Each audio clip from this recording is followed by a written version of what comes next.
for everyone. But I think the rebuild is still yet to come, and there could be some rough years as you're drafting, 19-year-olds and 20-year-olds. Like, it's not going to be instant success. Yeah, that makes plenty of sense. I mean, it's going to be a risk that the Thunder are going to have to take. But, like, Sam Presti has already done an excellent job during his first bid back, over 10 years back, and look what happened to the Thunder. They ended up being dominant throughout the majority of the 2010s decade. So yeah, see, that's right. Those were all really high draft picks, though, with Durant and Westbrook and Harden. Yeah, and to see as well as they've evolved over the years, there's no telling that these new guys that are yet to come could be just as good, if not better. Yeah, exactly. So it'll be fun. Sam Presti is definitely in a good position right now, and I mean, any GM would like to have these amount of draft picks at his disposal. And where would you say the Thunder, like, for example, like you were predicting them to be like around the 5th or 6th seed, maybe most likely a 6th seed towards the end of the season. When you look at the rest of the NBA, especially in the Western Conference, how do you think? So who would be your top 3? Like, I mean, it's really easy between those. I feel like those would stay the same. It's going to be pretty close though between the Jazz and the Rockets. I feel like those guys are going to be playing hot potato for a spot or for the 4th seed or the 5th seed throughout the remainder of this season. Mm-hmm. Are you saying, like, who do I think will finish in the top 3, or who are just my top 3 teams in the West overall? I would say the first one. Like, who do you think is going to finish in the top 3?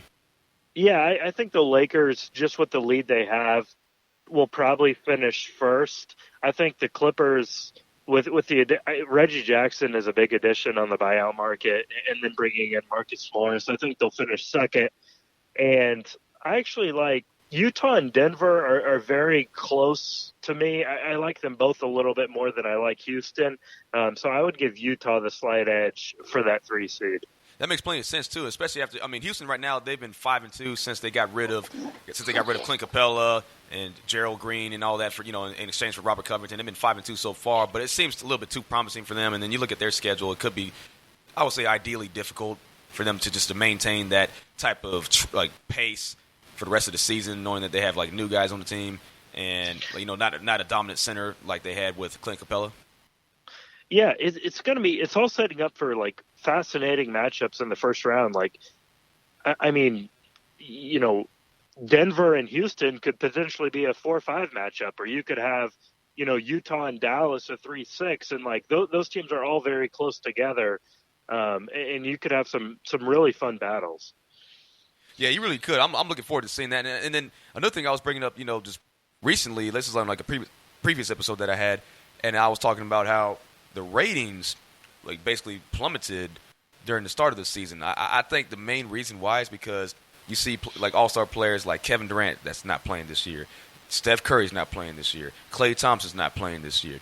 I mean, but you did see a lot of wild trades, but a lot of top-tier players, since they were injured, were also absent during the NBA All-Star Game too, because the All-Star Game last year, you had all those guys that were healthy that played against each other. Yeah, it's an interesting question, and it's something the NBA has to monitor as far as these ratings go. Some of it's hard to just from a very technical standpoint. Some of it's hard to gauge because as more people cut cords and are streaming games, that's harder to gauge as far as the viewership numbers. But beyond that, like the NBA has become so big as far as like a summer sport, as far as like the transactions go, and people love free agent news and player movement and big trades. And it almost feels like the games themselves sometimes get overshadowed a little bit. So it's like I feel like the roster moves in the NBA are more entertaining than just about any other sport. And I hope everyone pays attention to the games as well, as I'm trying to say. Yeah, there's no way I'm missing out on these games. Like, I'll do anything I can to make sure I'll be able to watch every one of them. It's just too entertaining for me, and it's just exciting to see some of these new guys, especially like look at Luka Doncic and Trae Young. I mean, obviously they emerged last season like they as a rookie, and then looking at them during their sophomore season, just to see how much further they've gone. These guys both made All-Star appearances, and I was just really happy for Devin Booker to make his first time All-Star appearance in his entire career. So to see all these young guys step up and actually, I mean, they're the future of the league if you really think about it. So I mean, there's so many. Luka and Trae are probably you mentioned them both. They're two of the most exciting guys to watch. I mean, Luka, he's transcendent, and Trae is one of the the best offensive players on a really bad team. So even with the Thunder, Shai Gilgeous-Alexander definitely not on their level as far as name recognition, but skill-wise, he's one of the best second-year players in the league. So all three of those guys are second-year players. Also with like Colin Sexton and Jaren Jackson Jr. Like that sophomore class is looking great, and you've got rookies like John Morant, Zion Williamson. It's a good time for the NBA. Yeah, it really is. And I think, I mean, if you really think about it, Shai Gilgeous-Alexander, the way he's played, like he should be up for most improved player, really. Yeah, I think sometimes it's tough for second-year guys to win that award just because a lot of rookies make a big jump from their rookie to their sophomore year. But he's definitely up for it. I know Bam Adebayo for the Heat. He's in his third season. He's one of the favorites for that award. He's just been incredible to watch and really fun offensively and defensively. Yeah, I mean, that's why, honestly, I think the ratings might start to increase. I mean, knowing that it's the second half of the season, and then during All-Star break, I mean, due to unfortunate circumstances, I mean, the tribute to Kobe Bryant the past nearly 3.5, almost 4 weeks now, since his tragic death, along with 8 other people.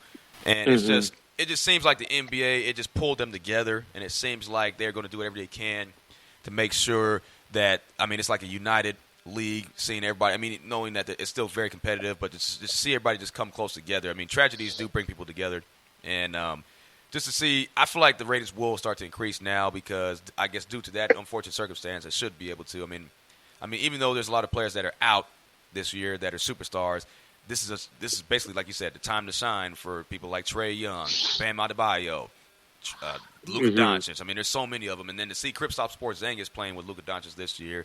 I mean, both those guys have been in and out of injury too, but to actually see Kristaps play, I mean, because we didn't really see much of him last year. So yeah, and I think with the All-Star events were so entertaining. The All-Star game itself was great. That fourth quarter was fantastic. The new ending was fun. So I think after a week break and seeing, good dunk contest, good three-point shootout, that people will be excited again for this. We call it the second half, but really it's the final third of the season, and it should be fun to see, especially how these playoff races end up. Yeah, it really does. And then another thing is when you really think about it, like this, for example, Philadelphia, I didn't even bring them up. I should have brought them up a long time ago, but there's been like some takes here and there, and then some articles about the 76ers being like a sleeper in the Eastern Conference. Like, what do you think of that? I don't know, man. I still believe in the 76ers just with how big they are and Embiid getting in Giannis's way potentially in an Eastern Conference Finals. But, like, you can't ignore all the rumors and, rumors of discontent in Philadelphia between the fit between Ben Simmons and Joel Embiid and whether or not Al Horford was right to bring on. But they've got so much talent. I like Tobias Harris. I like Josh Richardson, some of the guys on that team. They've got more sheer talent than a team like Milwaukee does. But man, it's just so hard to bet against the Bucks right now. Yeah, that's another thing. It really is. I mean, they've been dominant this season. They only have 8 losses so far. I mean, they've been dominant all year. And so are the Lakers and Clippers have been pretty dominant, along with the Nuggets. I mean, those three guys have been pretty dominant too. So I just can't wait to see where it turns out. I mean, I don't know if the Nets are even going to be in playoff contention anymore after losing Kyrie Irving. So we'll see. Yeah. I mean, we'll definitely see because the Magic, they're only like one game, really one and a half to 2 games behind Brooklyn. So right. And then the Wizards are just Wizards are about a handful behind, but who knows? I mean, I don't see anybody else beyond that point, advancing into the playoffs for the East because it just looks it just looks like it's just too good to be true, I would say. But how do you see this 70? What's your thoughts on the 76ers? Yeah, like you said, it's a tough one to think. I mean, I think they have a lot of depth. I think they can really dominate if they need to. I mean, to see the way that Ben Simmons and Joel Embiid, even though they've been like going back and forth, to see that. I mean, I noticed Ben Simmons has improved this year compared to last year, and to see the way these guys have been coordinated. I mean, I really thought the 76ers wouldn't be as good this year. After Jimmy Butler left, I didn't think they were going to be as good, but it turns out they're doing a lot better than I expected. Yeah. Jimmy Butler was a big loss, and man, the Miami Heat are so much fun to watch with him. The top of the East is just better than I expected with Milwaukee, Toronto playing like they're playing, and then you've got Miami in there, Philadelphia, and then Boston is kind of a team that flies under the radar, but they came into Oklahoma City a couple weeks ago, and man, their wings are about as good as anyone in the NBA when they've got Jason Tatum, Jaylen Brown, Gordon Hayward, and then a great guard in Kemba Walker. That's another really good team in the East. Yeah, they have so much depth too. That's another thing. Like it just seems like I feel like the Celtics, the Heat, and the 76ers, like those three guys, it's gonna be really close throughout the rest of the season. Yeah, I feel like it's gonna be really close out of those three teams. But I do not see. Yeah, I agree. I do not see the Indiana Pacers advancing past any of those guys. Yeah, or the Raptors. Oh yeah, Raptors are too far ahead in my opinion. I feel like they're already up to 40 wins. I mean, Celtics just a couple of games behind, but those guys, that's another thing. Like with Kawhi not there, the Raptors are still good. Yeah, it's wild. They're probably the craziest story just because they're winning just as much as they were last year. Now, I don't think anyone's going to pick them to come out of the East, but it's just remarkable what Pascal Siakam and Kyle Lowry have done. It's a fun team. Yeah, it really is. I mean, to see them just make improvement like that, I thought it was over for them after Kawhi left, and then, I mean, to see him in L.A., it's just, I mean, even now, it's even in my mind, even though Westbrook left nearly a year ago, it's still just hard to see him in the Rockets jersey. Yeah, it's definitely strange. The game that he came to Oklahoma City, that was probably the most fun game of the season to cover. The actual game was a blowout, but just the way Westbrook embraced Thunder fans and Thunder fans embraced Westbrook, and there's just no bitterness at all, nor should there be. There's just total love for him in this city still, and it was cool to see that go both ways.